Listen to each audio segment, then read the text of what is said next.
Lorival Santana, essa declaração dada em entrevista à CNN claramente contradiz uma das justificativas de Donald Trump, de que os Estados Unidos e mesmo Israel usaram para atacar o Irã, de que Israel poderia ser a qualquer momento alvo de uma bomba, alvo de um ataque iraniano. Fica claro, então, que a motivação dos ataques era simplesmente a queda do regime dos ayatolás, ou não? Claro, todos nós sabemos que o Irã está muito longe de uma bomba nuclear. Aliás, a inteligência militar americana diz isso, que o Irã está há 10 anos de uma bomba nuclear depois daqueles bombardeios às instalações de Natanz, Isfahan e Fordow, em junho do ano passado. Fazer uma bomba nuclear não é fácil.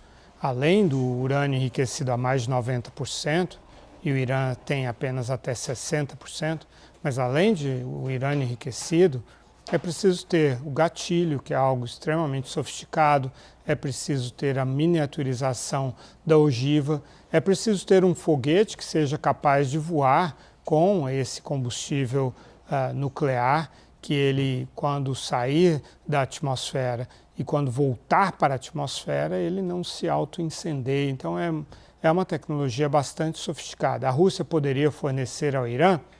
Poderia, mas os Estados Unidos e Israel ficariam sabendo. E o Trump ficaria muito bravo com o Putin. Então, a Rússia teria um custo muito alto para fazer isso pelo Irã. Ela ajuda o Irã de outras formas, porque o Irã ajuda também a conduzir a campanha. Claramente, a motivação é política. Aliás, toda guerra é uma guerra de política, né? Política interna. Política é, por definição, algo local, porque os políticos eles se sustentam nas suas bases. Sejam em democracias, sejam em ditaduras, os políticos só existem porque eles têm um território, uma população para sustentá-los.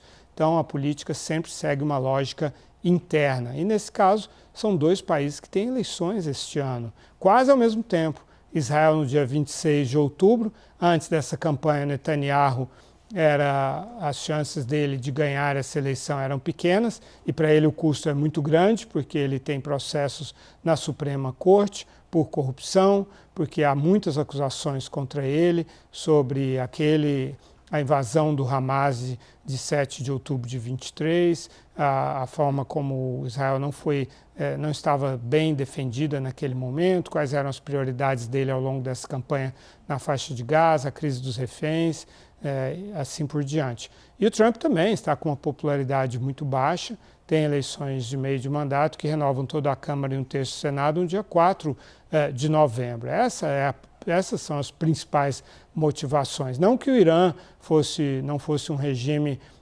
complicado, ameaçador e bastante sanguinário, repressor de sua própria população. Não estamos aqui defendendo o regime iraniano. Aliás, aqui a gente não defende nem ataca nada, a gente só analisa. Mas as motivações são claramente internas, tanto de Trump quanto de Netanyahu.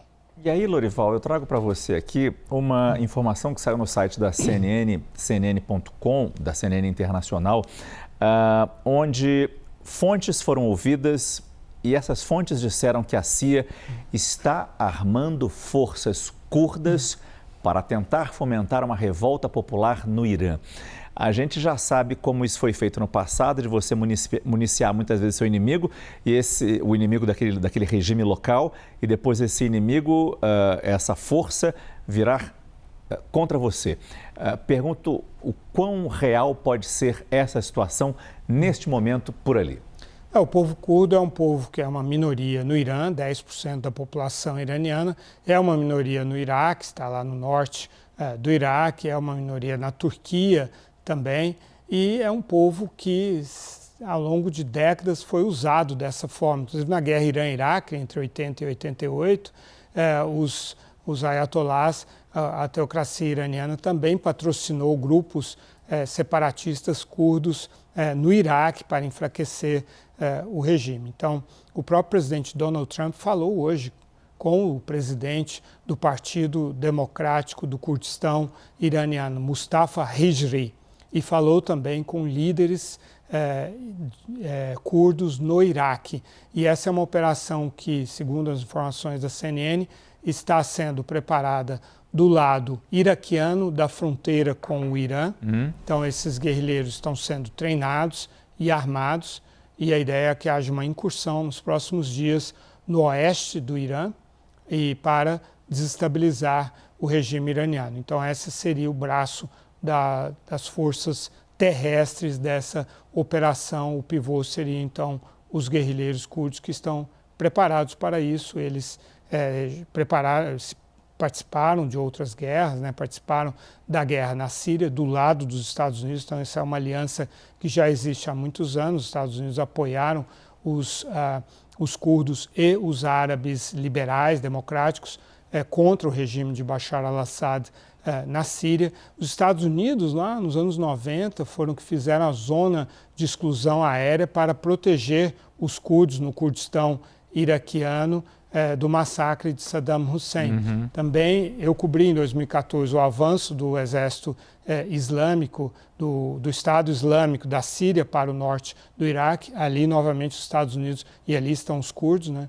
Novamente, os Estados Unidos apoiaram com bombardeios aéreos. Então, é uma aliança que já dura décadas. Ou seja, se a gente fala em boots on the ground, botas no território inimigo, seriam cidadãos curdos que cruzariam a fronteira rumo ao Irã. Que aí iniciariam uma campanha que teria a adesão de iranianos também, né, que lutariam contra o regime. Essa seria, digamos, a semente, né, da guerra civil.